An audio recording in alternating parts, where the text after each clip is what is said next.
اعوذ باللہ من الشیطان الرجیم، بسم اللہ الرحمن الرحیم۔ دو ایسے مقامات جس کے بارے میں جان کر آپ حیران ہو جائیں گے کہ ایک مرتبہ حضرت جبرائیل امین اللہ کی بارگاہ میں حاضر ہو جاتے ہیں۔ رب العزت کی طرف سے یہ سوال آتا ہے کہ اسرائیل، آپ نے اتنے روح کی روح قبض کی ہے، کبھی کسی کی روح قبض کرتے ہوئے آیا آپ کو کبھی رحم آیا ہے؟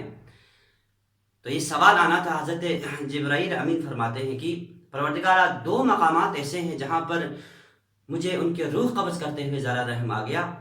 تو ان میں سے ایک مقام کی طرف ہم نے یہاں ڈائیگرام کے ذریعے سے، اس پہلے ڈائیگرام کے ذریعے سے سمجھانے کی کوشش کی ہے۔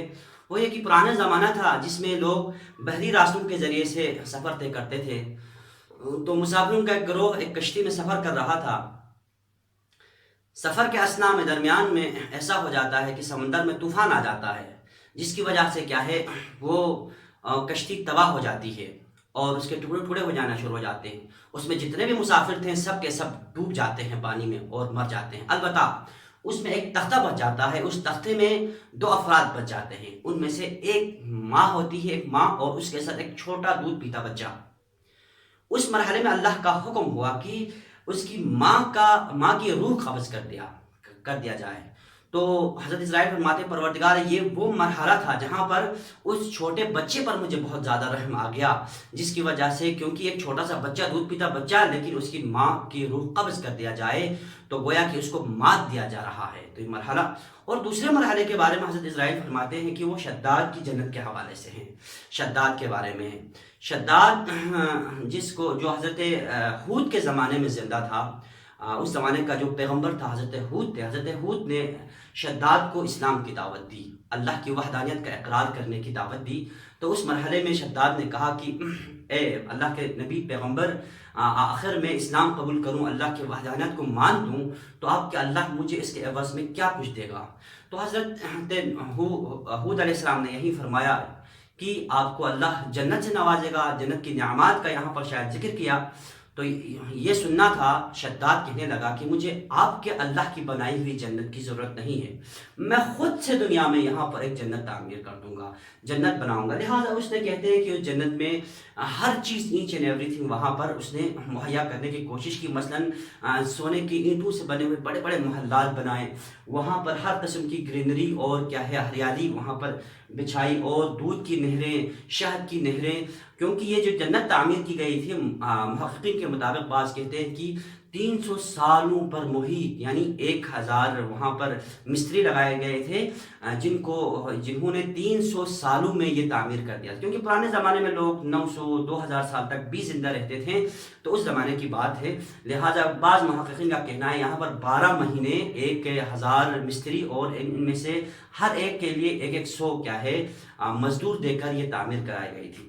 تو دیکھنا یہاں پر یہ ہے کہ یہاں پر ہر طرح کی نعمتیں اس نے مہیا کرنے کی کوشش کی گئی تھی، جس کا ذکر قرآن میں اور دیگر اسلامی تعلیمات میں موجود ہے۔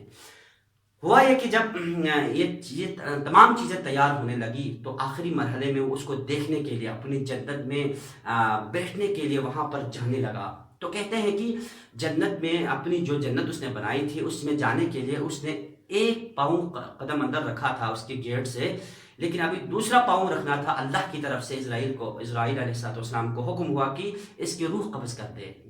تو حضرت اسرائیل فرماتے ہیں، پروردگار، یہ وہ وقت تھا کہ جس میں کیا ہے، مجھے رحم آ گیا اس بات پر کہ اس نے اتنی محنت کرا کہ آخر یہ جنت کو بنوایا تھا، جنت تعمیر کروائی تھی، لیکن اس کے باوجود اسے دیکھنا کم از کم نصیب نہیں ہوا۔ کم از کم دیکھنا اسے نصیب ہو جاتا، اس کی اس بدنصیبی پر مجھے ذرا رحم آ گیا۔ یہ کہنا تھا بارگاہ الہی کی طرف سے۔ حضرت اسرائیل کو یہ ندا آئی کہ اے اسرائیل، آپ کو ایک ہی شخص کے بارے میں 2 مرتبہ رحم آ گیا ہے۔ سبحان اللہ، بہت انٹرسٹنگ بات ہے یہ۔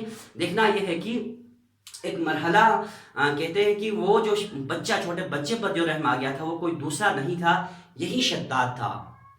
تو بہت خوبصورت بات ہے۔ دیکھیں کہ ایک مرحلہ ایسا تھا کہ شداد کا، جہاں پر اس کا کوئی نہیں تھا، اس کا باپ بھی دنیا میں نہیں تھا، اس کی ماں بھی نہیں تھی، اور اس کا کوئی جاننے والا پہچاننے والا کوئی بھی نہیں تھا۔ ساحل سمندر میں ایک چھوٹا سا دودھ پیتا بچہ، وہاں پر کس طرح سے اس اللہ کی نعمتوں کا کرشمہ یہاں پر دیکھیں کہ کس طرح سے اس شداد کو ایسا انوائرمنٹ دیا، ایسا ماحول دیے، ایسے ریسورسز دیے، جس کی بنیاد پر کیا ہے وہ اس قدر مال و متاع کا مالک بن گیا کہ دنیا میں حکومت کرنے والے لوگوں میں ایک نام کیا ہے شداد کا آتا ہے، جو پوری دنیا میں جس نے کیا ہے حکومت کی ہے۔ تو دیکھیے ایسا مرحلہ تھا کہ جس میں اس کے پاس کچھ بھی نہیں تھا، لیکن اللہ نے اسے ہر چیز عطا کی، مال و متاع سے نوازا، اسے حکومت سے نوازا، ہر چیز اسے دے دی۔ لیکن اس کی بدبختی کا عالم یہ ہوا کہ اس نے انا ربکم الاعلی، یعنی میں سب سے بڑا پروردگار ہوں، میں ہی خود خدا ہوں کہہ کر خدائی کا دعویٰ کر دیا۔ تو یہی وجہ ہے کہ آج وہ بدنام زمانہ ہے، آج ہم اس کو برے الفاظ میں یاد کرتے ہیں، اتنی بڑی حکومت کے باوجود، اس قدر مال و متاع کے باوجود کیا ہے وہ کہ برے نام کے ساتھ، برے اس کے کیا میموری کے ساتھ اس کو ہم یاد کرتے ہیں۔ تو اس کی وجہ یہی ہے کہ اس نے اپنی ابتدا کو بلا دیا تھا۔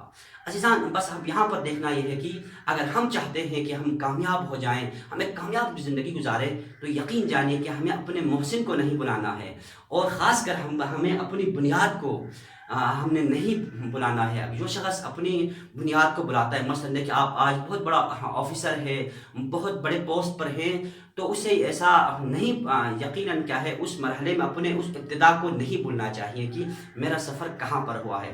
تو آپ جب بھی پلٹ کر دیکھیں گے اس انداز میں کہ اللہ کا کتنا فضل میرے اوپر ہے، تو ہر مرحلے میں زندگی کے ہر موڑ میں آپ کو یہ نظر آئے گا کہ میری وسعت سے بڑھ کر، میری اوقات سے بڑھ کر میرے مالک نے مجھے عطا کر دیا ہے۔ اگر یہی احساس رہیں، اور خاص کر وہ لوگ جو اس مد میں میرے کام آئے ہیں، اس مد میں کیا ہے مجھے جو محبت دی ہے، مجھے پالا ہے، پوسا ہے، اور بہت ساری جو کیا ہے مجھے انوائرمنٹ دینے میں، مجھے ریسورس بننے میں کیا ہے جو ذریعہ بنے ہیں، ان کو ہمیں نہیں بلانا ہے۔ اگر ہم ان کو نہیں بلائیں گے تو یقین جانیں کہ کامیابی کی طرف ہم ہر مرحلے میں، ہر دن، ہر لمحہ ہم آگے ہی بڑھتے جائیں گے، کبھی ہمیں پیچھے مڑ کر آنے کی کیا ضرورت نہیں پیش آئے گی۔ اس وجہ سے ہمیں اپنے محسنین کو اور اپنی ابتدا کو ضرور یاد رکھنا ہے۔